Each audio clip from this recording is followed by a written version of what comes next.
പറയുന്നത് പോലെ നടക്കത്തില്ല. അച്ഛാ ഇനി ചിന്തിച്ചിട്ട് കാര്യമില്ല. ഞങ്ങൾക്ക് ഒരു ലെവലുണ്ട്, ഒരു പേഷ്യന്റിനെ ട്രീറ്റ് ചെയ്യുമ്പോൾ ഞങ്ങൾക്കറിയാം ഏതിലും എന്ന് പറഞ്ഞ പപ്പായ അവർ നിരുത്സാഹപ്പെടുത്താൻ തുടങ്ങി. ഒടുവിൽ സോദരം പപ്പ നിരാശപ്പെട്ട് അന്ന് രാത്രി കഴിച്ചു കൂട്ടുക. പക്ഷെങ്കിലും ആ രാത്രിയിൽ സോദരം അവൻ എല്ലാവരും കിടക്കുന്ന ഉറങ്ങുന്ന സമയത്ത് ശിവയ്ക്ക് കർത്താവ് ഒരു വലിയ ദർശനം കർത്താവ് കൊടുക്കുക. ശിവ കാണുന്നൊരു കാഴ്ച, ഞാൻ നല്ലൊരു വെള്ള ഷർട്ടൊക്കെ ഇട്ട് ഒരു വലിയ കൂട്ടം ജനത്തിന് മുമ്പിൽ പല ഭാഷക്കാരുണ്ട് സോദരം. അവൻ വ്യത്യസ്ത കളറുള്ള ആൾക്കാരുണ്ട്, പല ഭാഷക്കാർ, group of people are there, language groups are there. ഇങ്ങനെ നിൽക്കുന്ന ഒരു വലിയ കൂട്ടം ജനം.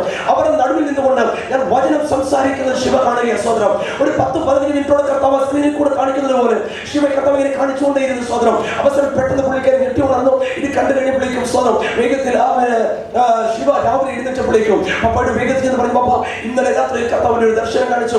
ആ ദർശനത്തിനകത്ത് കൊച്ചുമഞ്ചാൻ സോദരം അവനൊരു വലിയ കൂട്ടം ജനത്തിന്റെ നടുവിൽ നിന്നുകൊണ്ട് വചനം സംസാരിക്കുന്നത് ഞാൻ കണ്ടുപോകാന്ന് പറഞ്ഞു സോദരം. ഇത് കേട്ടപ്പോൾ പപ്പയുടെ ഉള്ളിൽ ധൈര്യമായി. ശ്രദ്ധിച്ച്, ഒരു സൈഡിൽ ഡോക്ടേഴ്സ് അവൻ തള്ളിക്കളഞ്ഞു, ഇനി ഇല്ല എന്ന് പറയുമ്പോൾ മറു സൈഡിൽ സ്വർഗം ഇതിനെ കുറിച്ച് മറ്റൊന്ന് ചിന്തിക്കാൻ തുടങ്ങി സോദരം. കർത്താവിനെ ശ്രദ്ധിച്ചാട്ട് ഞാൻ പറഞ്ഞത് പിടിയിട്ടില്ലല്ലേ സോദരം. ഒരു സൈഡിൽ അവൻ ഡോക്ടേഴ്സും മനുഷ്യനും ഫുൾ സ്റ്റോപ്പ് ഇടുക, എന്റെ ജീവിതത്തിന് ഫുൾ സ്റ്റോപ്പ് ഇടുമ്പോൾ മറു സൈഡിൽ സ്വർഗം എനിക്ക് വേണ്ടി മറ്റൊന്ന് ചിന്തിക്കാൻ തുടങ്ങി സോദരം.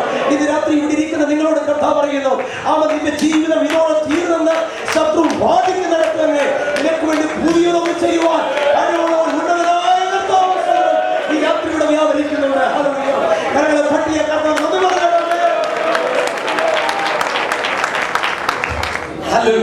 അവസാനം ഇത് കേട്ടപ്പോൾ പപ്പയ്ക്ക് ഭയങ്കര സന്തോഷമായി. അവസാനം വീണ്ടും ഡോക്ടേഴ്സിന്റെ അടുത്തേക്ക് രാവിലെ ചെന്നു. ഡോക്ടേഴ്സ് റൗണ്ട്സിന് വന്ന് പോയി കഴിഞ്ഞപ്പോഴേക്കും പപ്പ വീണ്ടും ചെന്നിട്ട് പറഞ്ഞു, ഡോക്ടറെ വീണ്ടും പ്ലാസ്മ തെറാപ്പി ചെയ്യുക, ഒരു 2-3 പ്രാവശ്യം കൂടെ എങ്ങനെയും ചെയ്യുക, ഞങ്ങൾ എങ്ങനെയും പൈസ കൊണ്ടുവരാം. അവസാനം വേഗത്തിൽ കേൾക്കണമോ വീണ്ടും പ്ലാസ്മ തെറാപ്പി ആരംഭിച്ചു. 5ാമത് വീണ്ടും 4ാമത് വീണ്ടും ചെയ്തു. അവൻ 5, 6, 7, 8 പ്രാവശ്യം മൊത്തം ചെയ്തു. അതുപോലെ 3 പ്രാവശ്യം ചെയ്തു. പിന്നെയും 5 പ്രാവശ്യം പ്ലാസ്മ തെറാപ്പി നടത്തി. 8ാമത്തെ പ്രാവശ്യം കഴിഞ്ഞപ്പോഴേക്കും ഡോക്ടേഴ്സ് വന്നിട്ട് പപ്പാട് പറഞ്ഞു, ഇന്ന് നിങ്ങൾ പറഞ്ഞാൽ ഞങ്ങൾ ചെയ്തു തരാം. കേട്ടോ, ഒരു 1.5 മാസം കൊണ്ട് എല്ലാ ചികിത്സകളും കഴിഞ്ഞു സോദരം. പിന്നെ മാസങ്ങളോളം ഒരു ചികിത്സയുമില്ല. ഈ വെന്റിലേറ്റർ ശ്വാസ ഓക്സിജൻ തരുന്നതുകൊണ്ട് മാത്രം മാസങ്ങളോളം ഞാൻ ഐസിയുവിൽ ഇങ്ങനെ കിടക്കുക. ആ സമയത്തെല്ലാം അഭിഷിക്തനെ പോലെയുള്ള ദൈവസഭയിൽ നിങ്ങളെ പോലെയുള്ള അനേക പ്രിയപ്പെട്ടവർ എന്നെ ഓർത്ത് കരയുവാൻ തുടങ്ങി സോദരം. ഇന്നത്തെ ഒരു കാര്യം എനിക്ക് പറയാൻ പറ്റും, ഇവിടെ ഇരിക്കുന്ന നിങ്ങളുടെ പാസ്റ്ററായിരിക്കുന്ന കർത്താവിന്റെ അഭിഷേകത്തിന്റെ മാതാവ്, ഞാൻ ഒരു ദിവസം ചാടോക്ഷ തിരുവല്ല ചർച്ചിലും അവൻ സാക്ഷ്യം പറയാൻ വേണ്ടി ചെന്നപ്പോൾ സാക്ഷ്യം ഇവിടെ ഓടി വന്നതിനെ കെട്ടിപ്പിടിച്ചിട്ട് പറയാ, എടാ മോനെ ഞാൻ നിന്നെ പിടിച്ചു വാങ്ങിയതാണ് ആ പ്രാർത്ഥനയിൽ. ഇവിടെ അമ്മച്ചെന്ന് പറയുക, ഞാൻ നിന്നെ പിടിച്ചു വാങ്ങിയതാണ് പ്രാർത്ഥനയിൽ സോദരം. അമ്മച്ചയുടെ വാക്ക് ഇന്നും എന്റെ മനസ്സിൽ കിടപ്പുണ്ട്. ഹല്ലേലൂയ. ചേർന്നത് കർത്താവിനെ സ്തുതിച്ചാൽ ഹല്ലേലൂയ. മനുഷ്യർക്ക് അസാധ്യമായത് ഇന്ന് രാത്രി പ്രാർത്ഥനയിൽ കൂടെ അവൻ നിന്റെ ദൈവത്തോട് നീ യാചിക്കുമ്പോൾ അവന്റെ സന്നിധിയിലേക്ക് നീ അടുത്തിയെന്ന് ഈ രാത്രി നീ യാചിക്കാൻ തയ്യാറായ നിന്നെ സഹായിക്കുവാൻ കഴിവുള്ള ഒരു ഉന്നതനായ ദൈവം ഈ രാത്രി ഇവിടെ എഴുന്നള്ളി വന്നിട്ടുണ്ട് കേട്ടോ. യേശുവേ എന്ന് വിളിച്ചുകൊണ്ട് നമ്മുടെ അവൻ സോദരൻ നമ്മളെ പൂർണ്ണമായിട്ട് കരങ്ങളിലേക്ക് ഏൽപ്പിക്കുമ്പോൾ വിടുതലുകൾ കർത്താവ് ചെയ്ത് അവൻ നമ്മളെ മാനിക്കുക തന്നെ ചെയ്യും സോദരൻ. ഓക്കെ, ഇതെല്ലാം കഴിഞ്ഞ ദിവസം പിന്നെ മാസങ്ങളോളം ആ ഐസിയുവിൽ ഇങ്ങനെ കിടക്കുക. വെന്റിലേറ്റർ ഓക്സിജൻ തരുന്നത് മാത്രം മാസങ്ങളോളം ഇങ്ങനെ കിടക്കുക. അങ്ങനെ ഒരു 3.5 മാസം കഴിഞ്ഞു. ഒരു ദിവസം രാവിലെ ഡോക്ടേഴ്സ് റൗണ്ട്സിന് വന്നു. അവർ പോയി കുറെ സമയം കഴിഞ്ഞപ്പോഴേക്കും എനിക്ക് ഭയങ്കരമായി ശ്വാസം മുട്ടലായി. വീണ്ടും വെന്റിലേറ്റർ ഓക്സിജൻ തരുന്നുണ്ടെങ്കിലും ബ്ലഡിൽ ഓക്സിജന്റെ കൗണ്ട് കുറയാൻ തുടങ്ങി. അപ്പോൾ തന്നെ ഈ ഹൃദയത്തിന് ഇടുപ്പ് ഭയങ്കരമായിട്ട് കൂടി. അവൻ എനിക്ക് തോന്നുന്നില്ല ഹൃദയം പൊട്ടിപ്പോകുന്നത് പോലെ ഭയങ്കരമായിട്ട് ഇടിക്കുക. അപ്പോൾ തന്നെ ഭയങ്കര ശ്വാസം മുട്ടലായി. എന്റെ കണ്ണൊക്കെ മുകളിലേക്ക് പറഞ്ഞു. അപ്പൊ ഈ വെന്റിലേറ്റർ പ്രോപ്പറായിട്ട് ഓക്സിജൻ നമുക്ക് കിട്ടാതെ വരുമ്പോൾ ഈ വെന്റിലേറ്റർ ഒരു അലാറം എടുക്കും സോദരം. ഇത് കേട്ടപ്പോൾ സിസ്റ്റേഴ്സ് വന്ന് നോക്കുമ്പോൾ അവൻ വേണ്ടതുപോലെ പ്രോപ്പറായിട്ട് ഓക്സിജൻ എനിക്ക് കിട്ടുന്നില്ല. അവർ മാക്സിമം ഓക്സിജൻ കൂട്ടി വെച്ചു. അത് വേഗത്തിലൂടെ ഡോക്ടറെ എടുത്തേക്കും. ഡോക്ടർ വന്ന് നോക്കുമ്പോഴേക്കും എന്റെ കണ്ണൊക്കെ മുകളിലേക്ക് പറഞ്ഞു, ദൃഷ്ടിയൊക്കെ മുകളിലേക്ക് പറഞ്ഞു. ഡോക്ടർ വിരൽ ഇങ്ങനെ പിടിച്ചിട്ട് എന്നോട് പറയാം, ഇന്നോട്ട് അങ്ങോട്ട് നോക്കുക ഇങ്ങോട്ട് നോക്കുമ്പോൾ പറയുന്നുണ്ട്. എനിക്കിതെല്ലാം കേൾക്കാൻ പറ്റും. പക്ഷേ അങ്ങോട്ടും ഇങ്ങോട്ടും ദൃഷ്ടി ചലിപ്പിക്കുവാൻ കഴിയാതെ ദൃഷ്ടിയൊക്കെ മുകളിലേക്ക് അങ്ങ് പറഞ്ഞു. അവസാനം എന്റെ ദേഹത്ത് പിടിച്ചു ഡോക്ടർ പറയുന്നുണ്ട്, വിനോദൻ നീ മരിക്കയില്ല, നീ എഴുന്നേൽക്കും, നീ എന്നിട്ട് എത്ര ലക്ഷം ഇവിടെ ചെലവാക്കിയോ അതിന് നീ നിന്റെ വൈഫ് കൂടെ അധ്വാനിച്ചുണ്ടാക്കും എന്നൊക്കെ പറഞ്ഞ് ഞാൻ ബലപ്പെടുത്തുവാൻ പല വാക്ക് ഡോക്ടർ പറയുന്നുണ്ട്. പക്ഷേ ശ്വാസം ഒന്ന് കിട്ടിയിട്ട് വേണ്ടി എന്തെങ്കിലും തുടർന്ന് ആശ്വാസം ഉണ്ടാവിക്കുവാൻ.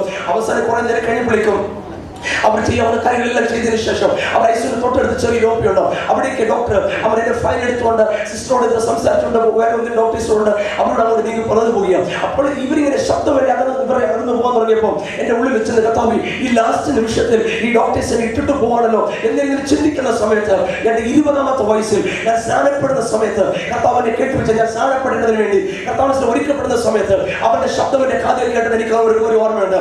അത് സെയിം വോയിസ് അല്ലയോ അവൻ സ്വന്തം വീണ്ടും ഞാൻ ഐസിയുവിൽ കിടക്കുമ്പോൾ അവന്റെ ശബ്ദം വീണ്ടും എന്റെ കാതിൽ മുഴങ്ങി. അവനോട് ഇങ്ങനെ പറഞ്ഞു, വൈദ്യശാസ്ത്രം നിന്നെ കൈവിട്ടിരിക്കുന്നു. സ്വന്തം ഈ ശബ്ദത്തിന്റെ മുമ്പിൽ അവൻ ആ ശബ്ദം എനിക്ക് ഐഡന്റിഫൈ ചെയ്യാൻ പറ്റി. ആ ശബ്ദത്തിന്റെ മുമ്പിൽ പിന്നെ എന്നെ പൂർണ്ണമായി സമർപ്പിച്ചുകൊണ്ട് ഞാൻ കർത്താവിനോട് ഇങ്ങനെ പ്രാർത്ഥിക്കാൻ തുടങ്ങി. ഞാൻ പറഞ്ഞ കർത്താവേ, അങ്ങ് ഭൂമിയിലായിരുന്നപ്പോൾ അനേക രോഗികളെ സൗഖ്യമാക്കി, അനേക തളർവാദങ്ങളോട് എഴുന്നേൽപ്പിച്ചു, ഇവൻ മരിച്ചവരെ പോലും ഉയർപ്പിച്ചു. അങ്ങനെ ഞാൻ നിന്നെ പൈതല നീ എന്നെ വിടുവിച്ച മതിയാകുള്ളൂ. അങ്ങനെ ആ കിടക്കെ കിടന്നുകൊണ്ട് എനിക്ക് അറിയാവുന്ന നിലയിൽ ഞാൻ കർത്താവിനോട് പ്രാർത്ഥിക്കാൻ തുടങ്ങി. അങ്ങനെ കേൾക്കണമോ, അങ്ങനെ പ്രാർത്ഥിച്ചുകൊണ്ടിരിക്കുമ്പോൾ വിവരിക്കുവാൻ കഴിയാത്തതുപോലെ ദൈവ സാന്നിധ്യം എന്റെ മേൽ വ്യാപരിക്കാൻ തുടങ്ങി. സോദരം, എന്റെ 2 കാലിന്റെ വെള്ളം മുതൽ അവൻ വിവേചിക്കുവാൻ കഴിവുള്ളവരെ വിവേചിക്കണം. സോദരം, എന്റെ 2 കാലിന്റെ വെള്ളം മുതൽ ഒരു കരണ്ടടിക്കുന്നത് പോലെ ഒരു പ്രത്യേക തരിപ്പിന്റെ ഹോൾ ബോഡിയിലേക്ക് വ്യാപരിക്കാൻ തുടങ്ങി. അപ്പോൾ തന്നെ എന്റെ വെയിറ്റെല്ലാം പോവുക. അപ്പൊ എന്റെ ചിന്ത, എന്റെ വെയിറ്റെല്ലാം പോയല്ലോ, എന്റെ ബെഡ് ആടുവാണല്ലോ. അപ്പൊ എനിക്ക് പുറമേ നിന്ന് കാണുമ്പോൾ എപ്പോഴും എന്റെ ഉള്ളിൽ നല്ല ബോധമുണ്ട്. അപ്പൊ ഞാനിങ്ങനെ ചിന്തിക്കുക, എന്റെ വെയിറ്റെല്ലാം പോയല്ലോ, എന്റെ ബെഡെല്ലാം ആടുവാണല്ലോ എന്നിങ്ങനെ ഞാൻ ചിന്തിച്ചോണ്ട് ഇങ്ങനെ കിടക്കുക. അവസാനം ഞാൻ ഇങ്ങനെ കർത്താവേ, മരിക്കാനാണെങ്കിലും ജീവിക്കാനാണെങ്കിലും എന്നെ നിന്റെ കരങ്ങളിലേക്ക് ഏൽപ്പിക്കുന്നു. സ്വന്തം ഇങ്ങനെ ഞാൻ എന്നെ തന്നെ സമർപ്പിച്ചുകൊണ്ട് ഞാൻ പ്രാർത്ഥിച്ചുകൊണ്ടിരിക്കുമ്പോൾ വീണ്ടും അവന്റെ ശബ്ദം എന്റെ കാതിൽ കേൾക്കുവാൻ തുടങ്ങി. അവൻ എന്നോട് ശാന്തമായ സ്വരത്തിൽ എന്നോട് ഇങ്ങനെ പറഞ്ഞു, വൈദ്യശാസ്ത്രം എന്ത് വേണമെങ്കിലും പറയട്ടെ, നിന്റെ കൂടെ നിൽക്കുന്നതിന് എന്ത് വേണമെങ്കിലും പറയട്ടെ, എന്നാൽ ഞാൻ നിന്നോട് പറയുന്നു, നീ മരിക്കയില്ല, നീ ജീവനോടെ ഇരുന്ന് എന്റെ മഹത്വത്തെ പ്രസ്താവിക്കും. വൈദ്യശാസ്ത്രം എന്ത് വേണമെങ്കിലും പറയട്ടെ, നിന്റെ കൂടെ നിൽക്കുന്നതിന് എന്ത് വേണമെങ്കിലും പറയട്ടെ, എന്നാൽ ഞാൻ നിന്നോട് പറയുന്നു, നീ മരിക്കയില്ല, നീ ജീവനോടെ ഇരുന്ന് എന്റെ മഹത്വത്തെ പ്രസ്താവിക്കും. സോദരം, ഇതിനകത്ത് കേൾക്കണമോ, ആ ശബ്ദം എന്റെ കാതിൽ മുടങ്ങിയ ആ നിമിഷം മുതൽ ലോകത്തിൽ 1 കോടി 1-2 പേരിൽ മാത്രം കണ്ടുവരുന്ന ആ മാരക രോഗത്തിൽ നിന്ന് കർത്താവിലേക്ക് വിടുതൽ തരുവാൻ തുടങ്ങി. കരങ്ങളെ തട്ടി കർത്താവിനെ നമ്മുടെ ദൈവം പ്രാർത്ഥന കേൾക്കുന്ന ദൈവമാണ്. നമ്മുടെ ദൈവം പ്രാർത്ഥിക്കുന്നതിന്റെ കുഞ്ഞുങ്ങളുടെ കണ്ണുനീര് കണ്ട് അവരുടെ പ്രാർത്ഥന കണ്ട് ഒരിക്കലും മറികടന്നു പോകുന്ന ദൈവമല്ല. ഇതിനകത്ത് നിശ്ചയമായി നിന്റെ വിഷയം എന്ത് തന്നെയാണെങ്കിലും ഈ പ്രാർത്ഥനയോടെ കർത്താവിന്റെ അരികിലേക്ക് കടന്നുചെല്ല. നിശ്ചയമായി ഒരു വിടുതൽ കണ്ട് ഈ ദിവസം എഴുന്നേൽക്കുവാൻ സ്വർഗം നിങ്ങളെ സഹായിക്കാൻ പോകുക. സ്വതന്ത്രം ഒന്ന് സ്വതന്ത്രം ചെയ്തേ. അവസാനം കർത്താവിനെ തൊട്ട് ആ നിമിഷം മുതൽ എന്റെ എല്ലാ മസിൽസ് ഏരിയകളെല്ലാം തന്നെ അവൻ ഈ കർത്താവിന്റെ ശബ്ദം കേട്ടതിന് ശേഷം മുതൽ ഇങ്ങനെ കിടന്ന് പിടയ്ക്കാൻ തുടങ്ങി. അവസാനം ഡോക്ടേഴ്സ് നോക്കുമ്പോൾ എന്റെ കൈയടി ഭാഗങ്ങളെല്ലാം കിടന്ന് ഇങ്ങനെ പിടയ്ക്കുക. അവസാനത്ത് പതുക്കെ എന്റെ ശരീരത്തിന്റെ ഓരോ അവയവങ്ങളിലേക്ക് വ്യാപരിക്കാൻ തുടങ്ങി. അതൊരു എനിക്ക് തോന്നുന്നു 3-4 ദിവസത്തോളം അതിങ്ങനെ കണ്ടിന്യൂസ് ആയിട്ട് എന്റെ ശരീരത്തിന്റെ എല്ലാ അവയവങ്ങളിലേക്കും അതങ്ങനെ വ്യാപരിക്കാൻ തുടങ്ങി. കേൾക്കണം, അങ്ങനെ ചില ദിവസത്തോടെ കഴിഞ്ഞപ്പോഴേക്കും ഒരു ദിവസം എല്ലാ ദിവസവും രാത്രി ഞാൻ ഉറങ്ങുന്ന സമയത്ത് ഞാൻ ഹോസ്പിറ്റലിൽ ചെന്ന് ഒരു 2-3 ആഴ്ച കഴിഞ്ഞപ്പോഴേക്കും അവർ ഒരു ദിവസം വലത് കണ്ണില് ഒരു ഈച്ച വന്ന് കണ്ണിൽ വന്ന് വീണു. അവസാനം കൈകൊണ്ട് എടുക്കാൻ പറ്റത്തില്ല, കൺപോളെ അടയ്ക്കാൻ പറ്റത്തില്ല. അവസാനം അത് കടിച്ചാവാണ് കണ്ണ് വലത് കണ്ണ് കണ്ടവൻ സ്വതന്ത്രം തകർന്ന് തരിപ്പണമായി. സ്വതന്ത്രം അവസാനം എറണാകുളത്തുള്ള ഐ സ്പെഷ്യലിസ്റ്റ് അവർ പറഞ്ഞു, വിനോദിന്റെ വലത് കണ്ണ് ഇൻഫെക്റ്റഡ് ആയിരിക്കുന്നു, അവന്റെ വലത് കണ്ണിന്റെ കാഴ്ച പോയെന്ന് അവർ വിധി എഴുതിയത്. സ്വതന്ത്രം. എന്നാൽ ഇന്ന് രാത്രി ഇവിടെ നിൽക്കുമ്പോൾ പറയട്ടെ, എന്റെ കണ്ണെന്നല്ല ഒരു രോമത്തിന് പോലും കേടുവരുവാൻ കർത്താവ് സമ്മതിച്ചില്ല. ചേർന്ന് സ്വതന്ത്രം ചെയ്തില്ല. ഇന്ന് രാത്രി എല്ലാം തകർന്ന് നിന്നെ നോക്കി ലോകം വിധി എഴുതിയാലും അതിനപ്പുറത്ത് സ്വർഗം നിന്നെ കുറിച്ച് വൻ പദ്ധതി ഇടുന്ന ഒരു ദൈവം ഇന്ന് രാത്രി നമുക്ക് വേണ്ടി ഉണ്ടെന്ന് വിശ്വസിക്കുന്നവർ അതിനെ തട്ടി ഒരിക്കൽ കൂടെ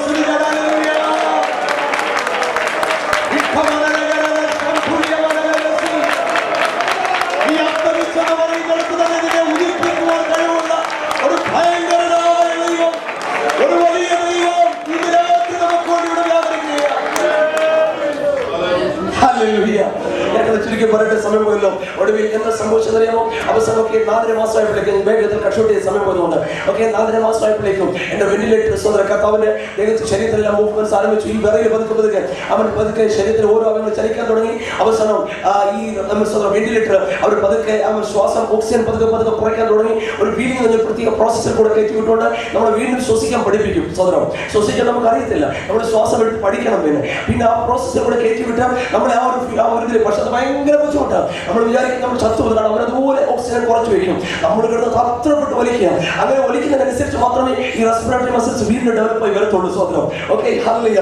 അങ്ങനെ ചെയ്യാൻ തുടങ്ങി. കുറച്ച് ദിവസം കഴിഞ്ഞപ്പോഴേക്കും 4 മാസം 10 ദിവസമായപ്പോഴേക്കും അവർ ഈ ടെക്നോസ്റ്റ്മെന്റ് പോയി. അവസാനം ലങ്സിലേക്ക് അടുപ്പിച്ച ഒരു എയർ ഷേപ്പുള്ള ഒരു ട്യൂബ് കൊണ്ട് ആ ട്യൂബ് ഊരാൻ വേണ്ടി വന്നപ്പോഴേക്കും ഡോക്ടേഴ്സ് നോക്കിയിട്ട് അത് ഊരാൻ പറ്റുന്നവർ പറഞ്ഞു, ഈ 4.5 മാസമായിട്ട് അത് അവിടെ കിടന്നത് കൊണ്ട് അതിനകത്ത് ചുറ്റും അതിന്റെ സൈഡ് മാംസം വളർന്നു പോയി. അത് കാരണം ജാമായിട്ടിരിക്കുക. ഇനി വീണ്ടും ഒരു ഓപ്പറേഷൻ വേണം, അങ്ങനെ വന്നാൽ ഇവന്റെ സംസാര ശേഷി എന്നേക്കുമായി പോകുമെന്ന് ഡോക്ടേഴ്സ് എന്നെ പപ്പടി പറഞ്ഞു. ഞങ്ങൾ എന്നോട് എല്ലാവരും വന്ന് പറഞ്ഞു. അവസാനം ഞങ്ങൾ ഇതെല്ലാം പെർമിഷൻ മേടിച്ചു. അടുത്ത ദിവസം രാവിലെ എമർജൻസി ഓപ്പറേഷന് വേണ്ടി അങ്ങനെ എല്ലാവരും സാക്ഷ്യം മേടിച്ചു. അടുത്ത ദിവസം രാവിലെ ഫസ്റ്റ് ഓപ്പറേഷൻ എന്റെ ഡോക്ടേഴ്സ് നിശ്ചയിച്ചു. അങ്ങനെ ഇരിക്കെ അതിന്റെ തലേരാത്രിയിൽ ഞാൻ ഉറങ്ങുന്ന സമയത്ത് ഞാൻ കിടക്കുമ്പോൾ ഞാൻ കർത്താവോട് ഇങ്ങനെ പ്രാർത്ഥിച്ചുകൊണ്ടിരിക്കും, കർത്താവേ ഇത്രത്തോളം എനിക്ക് വിടുതൽ തന്നിട്ട് എന്റെ സംസാര ശിശു പോയാൽ അത് ഒരിക്കലും നിനക്ക് മഹത്വമാകത്തില്ല. എന്റെ സംസാര ശിശു എനിക്ക് മടക്കി തരണം. ഞാൻ കർത്താവോട് പ്രാർത്ഥിച്ചുകൊണ്ടിരുന്ന സോദരം അന്ന് രാത്രി വീണ്ടും കേൾക്കുന്ന ഒരു വെളുപ്പൊരു 2:30-3 മണിയായപ്പോൾ നേരത്തെ വെളിപ്പെട്ട അതുപോലെ ദൈവ സാന്നിധ്യം എന്റെ ഹോൾ ബോഡി വീണ്ടും വ്യാപരിക്കാൻ തുടങ്ങി. അവന്റെ സ്പർശനം ഞാൻ ശരിക്കും സെൻസ് ചെയ്യാൻ തുടങ്ങി. അവന്റെ ശബ്ദം വീണ്ടും ഞാൻ കേട്ടു. കർത്താവിനോട് വീണ്ടും പറഞ്ഞു, വലിയ ശാസ്ത്രം എന്ത് വേണമെങ്കിലും പറയട്ടെ, നിന്റെ കൂടെ നിൽക്കുന്നത് എന്ത് വേണമെങ്കിലും പറയട്ടെ, എന്നാൽ ഞാൻ നിന്നോട് പറയുന്നു, നീ മരിക്കയില്ല, നീ ജീവനോടെ ഇരുന്ന് എന്റെ മഹത്വത്തെ പ്രസ്താവിക്കും. ഈ ശബ്ദം വീണ്ടും എന്റെ കാതിൽ മുഴങ്ങിയപ്പോൾ എന്റെ ഉള്ളിൽ വെച്ചിട്ട്, കർത്താവേ നിന്റെ മഹത്വം പ്രസ്താവിക്കാൻ എനിക്ക് എന്ത് വേണം, എന്റെ ശബ്ദം എനിക്ക് സംസാരിച്ചു വേണമല്ലോ എന്നൊരു ചിന്ത എന്റെ ഉള്ളിൽ വന്നു. ആ വചനത്തെ, അവന്റെ ശബ്ദത്തെ മുറുകെ പിടിച്ചു. അടുത്ത ദിവസം രാവിലെ ഒരു 6:30 സിസ്റ്റേഴ്സ് വന്നു. എന്നെ തിയേറ്ററിലേക്ക് കൊണ്ടുവന്ന് ഡ്രസ്സൊക്കെ ഇടിച്ചു, സ്ട്രക്ചറൊക്കെ കിടത്തി എന്നെ വേഗത്തിൽ തിയേറ്ററിലേക്ക് കൊണ്ടുപോയി. അങ്ങനെ എന്നെ തിയേറ്ററിലേക്ക് കൊണ്ടുവന്നു. ആ സ്ട്രക്ചറെ കിടത്തിയിരിക്കുമ്പോൾ തന്നെ അനസ്തേഷ്യ തരുന്ന ഒരു ഡോക്ടറുണ്ട്, ഡോക്ടർ വിനോദ് എന്ന അദ്ദേഹത്തിന്റെ പേര്. അദ്ദേഹം വന്ന് വേഗത്തിൽ ഞാൻ സ്ട്രക്ചറെ കിടക്കുമ്പോൾ തന്നെ എന്റെ ഡോക്ടറിന്റെ അടുത്തേക്ക് വന്നു, ഞാൻ നിന്നെ നോക്കട്ടോ, നിനക്ക് എന്താ കുഴപ്പം എന്ന് പറഞ്ഞാൽ ട്രൈക്കോസ്റ്റ് വിട്ടുകൊണ്ട് പിടിച്ചു നോക്കി. ആ ഊരിഞ്ഞു പോരുന്നു. അവസാനിച്ചു. ആരുടെ നിനക്ക് ഓപ്പറേഷൻ ആണെന്ന് പറഞ്ഞത് എന്ന് പറഞ്ഞിട്ട് വേഗത്തിൽ കുറെ കോട്ടൺ എടുത്ത് ഹോൾ അടച്ചു പിടിച്ചു. എന്നോട് വിനോദം എന്തെന്ന് പറയാൻ പറഞ്ഞു. അവസാനം ഞാൻ കർത്താവിനെ സ്തുതിക്കാൻ തുടങ്ങി. സോദരം അവസാനം ഡോക്ടർ പറഞ്ഞു, മിക്കവാറും അവൻ ഈ 4 മാസമായിട്ട് ഈ ട്യൂബിങ്ങനെ കിടന്നതുകൊണ്ട് പുറമെയുള്ള മുറികൾ ഉണങ്ങിപ്പോയി, അതുകൊണ്ട് ചിലപ്പോൾ സ്റ്റിച്ച് ഇടാതെ ഹോൾ വന്ന് അടയത്തില്ല എന്നൊക്കെ പറഞ്ഞു. പക്ഷെ കേൾക്കണോ, ഒരു സ്റ്റിച്ച് പോകാൻ കർത്താവ് സമ്മതിച്ചില്ല. ഒരു 3-4 ദിവസം കഴിഞ്ഞപ്പോഴേക്കും ഈ ഹോൾ തന്നെ നിങ്ങൾ ഇന്ന് കാണുന്ന പോലെ ആ ഹോൾ തന്നെ വന്ന് അടഞ്ഞു. അന്ന് മുതൽ ഇന്ന് വരെ സോദരം ഒരു ദിവസം പോലെ വെറുതെ ഇരിക്കാതെ ഞാൻ എന്റെ കർത്താവിനെ എത്രത്തോളം ഓടി പറയാമോ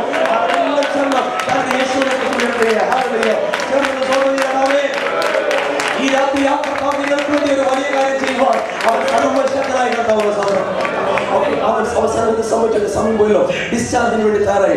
അങ്ങനെ 5 മാസം 27 ദിവസം കഴിഞ്ഞപ്പോഴേക്കും എന്റെ മൂക്കിൽ നിന്ന് ട്യൂബെല്ലാം ഊരി മറ്റു ട്യൂബ്സ് എല്ലാം മാറ്റി. ഓക്കെ, അതിനുശേഷം ഓൾറെഡി മൂക്കിൽ കൂടെ ട്യൂബ്, തൊണ്ടോടി ട്യൂബ്, പടിലയുടെ 2 സൈഡിൽ ട്യൂബ്, കടലയുടെ 2 ഭാഗത്ത് ട്യൂബ്, യൂറിൻ തന്നെ തന്നെ വേറെ ട്യൂബ്, മോഷൻ തന്നെ കൈയിട്ട് എടുക്കുന്നത് പറഞ്ഞ് സ്വയമായിട്ട് ഒന്നും ചെയ്യുവാൻ കഴിയാതെ കിടക്കുകയായിരുന്നു. പക്ഷെ ആ ട്യൂബ്സ് എല്ലാം അവരെടുത്ത് മാറ്റി അവസാനം ഡിസ്ചാർജിന് തയ്യാറായി. അവൻ ഡിസ്ചാർജ് ആയി. ഓക്കെ, അങ്ങനെ ഡിസ്ചാർജ് ആയ സമയത്ത് അവസാനം ബില്ലെല്ലാം പേ ചെയ്തപ്പോഴേക്കും ഡോക്ടർ പപ്പാട് പറഞ്ഞു, സോറി ശിവൻ പറഞ്ഞൊരു കാര്യം ചെയ്യാം, ശിവ വിനോദിനെ കൊണ്ട് നീ ഓപ്പിലേക്ക് വരാൻ പറഞ്ഞു. അവസാനം ശിവന്റെ വീൽചെയർ കയറ്റി ഒരു കഴുത്തിലൊക്കെ ഒരു ചെറിയൊരു ഒരു ബെൽറ്റ് പോലെ സാധനം കേട്ട്, കാരണം പെടല് നനയ്ക്കത്തില്ല, തല നനയ്ക്കത്തില്ല, കാരണം മസിൽസ് എല്ലാം വീക്കായി പോയതുകൊണ്ട് തലഞ്ഞു പോരും, ഇങ്ങോട്ട് പോയി ഇങ്ങോട്ടും കിടക്കും, അങ്ങനെ കിടക്കും. അത് കാരണം പിന്നെ അവൻ സോദരം എന്താ പറഞ്ഞത്, ഒരു ബെൽറ്റ് ഒക്കെ ഇട്ട് അവസാനം വേഗത്തിൽ അവൻ ഇവിടെ ഓപ്പിലേക്ക് എന്നെ കൊണ്ടിരുന്നു. അവിടെ ചെന്നപ്പോൾ ഡോക്ടർ ശിവയോട് പറയാ, ശിവ ഏതാ നിനക്ക് വിനോദിനെ തിരിച്ചു കിട്ടിയല്ലോ, വിനോദിനെ തിരിച്ചു കിട്ടിയല്ലോ, ഏതായാലും ഇനി നിന്റെ വീട്ടിൽ എപ്പോഴും നിനക്ക് വിനോദിനെ കാണത്തക്ക തരത്തിൽ അവൻ എന്താ പറഞ്ഞത്, വിനോദിനെ നിനക്ക് കിട്ടിയില്ല, അവൻ ഇത്രത്തോളം ഇമ്പ്രൂവ്മെന്റ് ആയല്ലോ എന്ന് പറഞ്ഞ് ഡോക്ടർ പല കാര്യങ്ങളും പറയാം. എന്നിട്ട് പറയണം, എങ്കിലും വിനോദ് പഴയതുപോലെ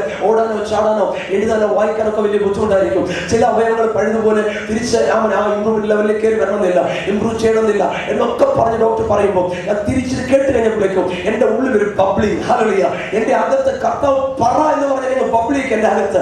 ഞാൻ ഡോക്ടറോട് തിരിച്ചു പറഞ്ഞു, ഡോക്ടറെ ഒരു 2 മാസം കഴിയുമ്പോൾ ഞാൻ ഡോക്ടറെ കാണാൻ വേണ്ടി വരും, അപ്പോൾ ഡോക്ടർ നോക്കണം എനിക്ക് എങ്ങനെയുണ്ടെന്ന്. സ്വന്തം ഇത് കേട്ടപ്പോൾ ഡോക്ടർ പറഞ്ഞു, നോക്കടാ എന്നാൽ നീ സന്തോഷത്തിൽ പോയിക്കൊള്ളാൻ പറഞ്ഞു. അവസാനം വേഗത്തിൽ എന്നെ വീൽചെയറിൽ വേഗത്തിൽ കാർ കയറ്റി വീട്ടിലേക്ക് വന്നു. ഒരു 2-2.5 മാസം കണ്ടിന്യൂസ് ആയിട്ട് ഫിസിയോതെറാപ്പി ഉണ്ടായിരുന്നു. അവസാനം 3 മാസം കഴിഞ്ഞപ്പോഴേക്കും ഞാൻ എന്റെ ഡോക്ടറെ കാണാൻ വേണ്ടി തിരിച്ചു പോവുകയാണ്. തിരിച്ചു പോകുന്നത് വീൽചെയറിലല്ല, ഇന്ന് ഇങ്ങോട്ട് നടന്നു വന്നതുപോലെ ഡോക്ടറെ കാണാൻ വേണ്ടി അവിടേക്ക് ചെന്നു. ഞാൻ ഓപിയിലോട്ട് കയറി ചെല്ലുകയും ഞാൻ അവിടെ കയറി ചെല്ലുന്ന സമയത്ത് ഓപിയിൽ ഇരുന്ന ഡോക്ടർ എന്നെ കണ്ടപ്പോഴേക്ക് ചാടി എഴുന്നേറ്റു. ഓ ഇത് ഭയങ്കരം, ഇത് ഭയങ്കരം. ഡോക്ടറെ എക്സൈറ്റഡ് ആകുക, എന്നോട് കൈയൊക്കെ നോക്കാൻ പറഞ്ഞ കൈയൊക്കെ നോക്കി ചാടാൻ ഞാൻ ചാടിക്കുന്നത് കാണിച്ചു. അദ്ദേഹം പറയാം, ഇത് ദൈവത്തിന്റെ കരമല്ലാതെ മറ്റൊന്നും. ഡോക്ടർ പറഞ്ഞ പോയിന്റ് വിനോദ്, ഈ മെഡിക്കൽ ട്രസ്റ്റ് ഹോസ്പിറ്റൽ തുടങ്ങിയ ശേഷം 36 പേഷ്യൻസ് ലോകത്തിന്റെ വിവിധ ഭാഗങ്ങളിൽ നിന്ന് ഈ ചികിത്സയോട് വന്നിട്ടുണ്ട്. പക്ഷെ ഒരാൾ പോലും അവൻ രക്ഷപ്പെട്ടു പോയിട്ടില്ല. ഇത് വൈദ്യശാസ്ത്രത്തിന്റെ അത്ഭുതമെന്ന് നന്ദി പറഞ്ഞു. രാത്രി ഇവിടെ ഇരിക്കുന്ന നിങ്ങളോട് കാര്യം പറയട്ടെ, അവൻ നിങ്ങളുടെ കൂടെ ഉണ്ടെങ്കിൽ ഹല്ലേലൂയ, ഇന്ന് രാത്രി നിങ്ങൾക്ക് വേണ്ടി അവൻ ഭയങ്കര കാര്യങ്ങൾ ചെയ്യുവാൻ സർവശക്തനായ കർത്താവ്. അതിനുശേഷം ഞാൻ അവൻ കർത്താവ് തീരുമാനമെടുത്തു. അവസാനം ഡോക്ടറിനോട് ചോദ്യം ചോദിച്ചു, വിനോദ് നിന്റെ അടുത്ത പ്ലാൻ എന്തുവാ? എന്നോട് ചോദിക്കാൻ നിന്റെ അടുത്ത പ്ലാൻ എന്തുവാ? ഞാൻ പറഞ്ഞു, ഡോക്ടറെ ഇത്രത്തോളം പണം ഇവിടെ ചെലവാക്കിയിട്ടും സൗഖ്യമില്ലാതെ കിടന്ന സ്ഥാനത്ത് ഒരു നൊടി നേരം കൊണ്ട് എന്റെ യേശുവിനെ തൊട്ട് സൗഖ്യമാക്കിയെങ്കിൽ ഇനിയുള്ള സമയം ഞങ്ങൾ രണ്ടുപേരും ഞങ്ങൾ കർത്താവിന് വചനം പഠിക്കാൻ പോകുകയോ അന്നത്തെ സുവിശേഷം പ്രസംഗിക്കാൻ പോകുമെന്ന് പറഞ്ഞു. സോദരം അടുത്ത ഡോക്ടറോട് ചോദ്യം, അങ്ങനെ ഇപ്പൊ നിന്റെ കടവാരി വിട്ടു, കിട്ടും. ഹല്ലേലൂയ.